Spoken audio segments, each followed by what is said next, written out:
Bienvenue sur Africa 24 dans cette nouvelle édition du QG Weekend. Voici les titres de l'actualité. Au Libéria, la présidentielle est fixée en octobre 2017. La lutte contre la corruption ou encore la stabilité politique restent des défis majeurs du prochain président. 15 000, c'est le nombre d'emplois prévus par le gouvernement en Tanzanie. Cette décision fait suite au licenciement de 9 932 fonctionnaires frauduleux. Et puis Okera, au pouvoir des jumeaux, c'est le nom du nouvel album de Cheryl Gambo. L'artiste congolais l'a officiellement présenté au public ce 5 mai 2017 à Brazzaville, la capitale. Mais tout d'abord, l'ex-président de transition burkinabé Michel Kafando est nommé envoyé spécial des Nations Unies au Burundi. Il remplace à ce poste le Marocain Djamel Benomar. À 74 ans, le nouvel émissaire des Nations Unies tentera de sortir le Burundi de la crise. Une crise suscitée par la décision en avril 2015 du président Pierre Nkurunziza de briguer un troisième mandat controversé. Au Libéria, la lutte contre la corruption, la capacité à faire face à des pandémies ou encore la stabilité politique restent des défis majeurs auxquels fera face le prochain président. Mais quels sont les principaux atouts de ce pays pour les relever ces défis? De quel potentiel dispose-t-il réellement? Élément de réponse avec Deogracias Podo. Plus de 2 millions d'électeurs libériens se rendront aux urnes en octobre 2017 pour voter dans le cadre des élections présidentielles et législatives. La présidente sortante Ellen Johnson Sirleaf, au bout de ses 2 mandats constitutionnels, ne pourra donc plus se représenter. Elle avait pris fonction en 2006 avant d'être réélue en 2011. Une opportunité pour d'autres acteurs, particulièrement ceux de l'opposition, de se positionner davantage sur l'échiquier politique. Mais le défi sera surtout de combler les attentes des Libériens, notamment en matière de sécurité, car 14 ans après la fin de la guerre civile, l'économie libérienne peine toujours à se stabiliser. Les forces de défense manquent de moyens, le système sanitaire demeure fragile et des efforts restent à fournir en matière de lutte contre la corruption. Mon gouvernement s'était fixé 3 objectifs: créer des emplois pour les jeunes, construire plus d'infrastructures routières et fournir de l'électricité à toutes les régions du pays. Nous avons fait des efforts, mais devons continuer à lutter contre les fléaux comme la corruption qui ont nui à la société à tous les niveaux. Selon les Nations Unies, la situation en matière de sécurité au Libéria est généralement satisfaisante. Sur le plan économique, la dépendance du gouvernement à l'égard de l'aide étrangère, l'insuffisance des investissements dans l'agriculture, le tourisme et d'autres activités économiques ou encore l'épidémie Ebola seraient également responsables de l'état actuel du pays. La stabilité de notre économie implique de prendre véritablement au sérieux la lutte contre la corruption et les flux financiers illicites. Le Libéria est déjà un pays pauvre, mais souvent certaines de nos autorités prennent l'argent du pays comme un bien personnel. Et trop souvent, ces personnes sont connues. Notre pays peut encore se relever. Pour un pays qui regorge d'importantes ressources naturelles, de terres riches en agriculture et d'une remarquable biodiversité, certains estiment que le Libéria peut redresser son économie, grâce notamment à une volonté politique et à la participation de toutes les composantes de la société. Beaucoup espèrent que le prochain exécutif tentera de mettre en œuvre de meilleures stratégies afin d'attirer les investisseurs et créer des emplois. C'est une bonne nouvelle pour les Tanzaniens. Après le licenciement de 9 932 fonctionnaires, le gouvernement annonce la création de 15 000 nouveaux postes. Les candidatures sont d'ores et déjà ouvertes pour les secteurs concernés. Un sujet de la rédaction. 15 000 emplois disponibles dans la fonction publique dès juin 2017, c'est l'engagement pris par l'exécutif tanzanien.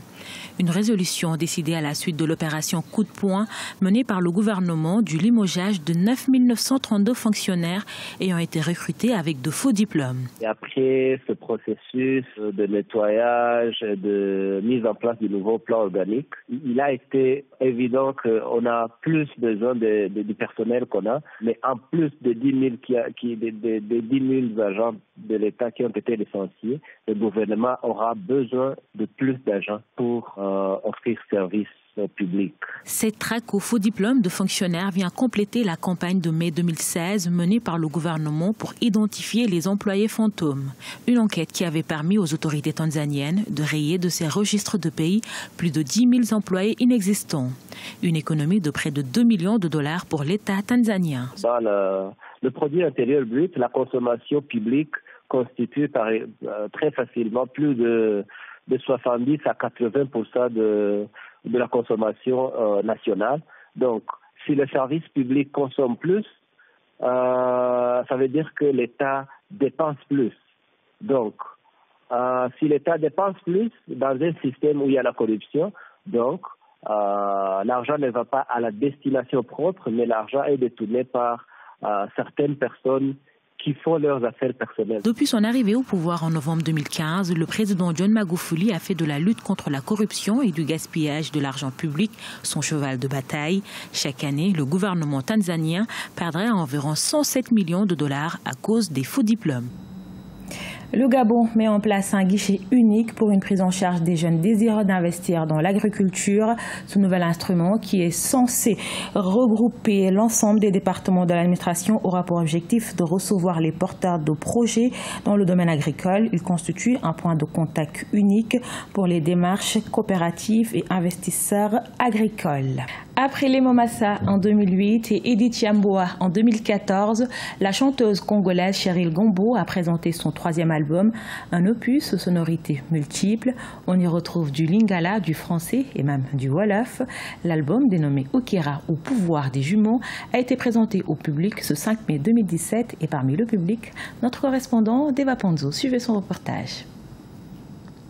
À 41 ans, Cheryl Gombo, de son vrai nom Gambomi, continue de puiser son inspiration dans les traditions africaines avec des genres musicaux tels que l'afrobeat, le jazz, le mbalak, la R&B, le hip-hop, le style qu'elle a baptisé New Africa Soul et bien d'autres. Le tout rendu en 10 titres dans son troisième album, Okira, qui signifie pouvoir des jumeaux. Sorti depuis 2016 et présenté officiellement au public ce vendredi 5 mai 2017 à Brazzaville. Et cet album est 100% Cheryl Gombo. C'est un album que j'ai beaucoup apporté dans cet album, dans les textes, dans la musique et tout, voilà. Et je tenais à réaliser un album 100% Cheryl Gombo. C'est ça la particularité de cet album. Dans son nouvel opus, Cheryl a chanté en plusieurs langues, en commençant par sa langue maternelle, le mboshi, y associant le lingala, le français et même le wolof dans la chanson Samakol. Ce concert a été l'occasion pour le public de découvrir en live l'une des plus belles voix de la musique africaine installée en République du Congo. Pour moi, un concert live à l'occasion de la présentation officielle de son album Okira, le tout dernier qui est le troisième, et je ne peux que jeter des fleurs, je peux qu'encourager l'artiste. C'était bien, sa prestation était bien. Elle chante bien, elle a une voix exceptionnelle, c'était trop bien. Beaucoup de succès, parce qu'elle le mérite. Cheryl Gombo a été finaliste du prix découverte de la Radio France Internationale en 2012. Bien que l'industrie musicale souffre d'une douloureuse entorse en République du Congo, Cheryl demeure confiante et prépare d'autres productions en vue de continuer à promouvoir Okira. Ce journal a été réalisé par l'ensemble de la rédaction. Nous vous remercions pour votre fidélité. Dans un instant, une nouvelle édition de l'actualité sur Africa 24.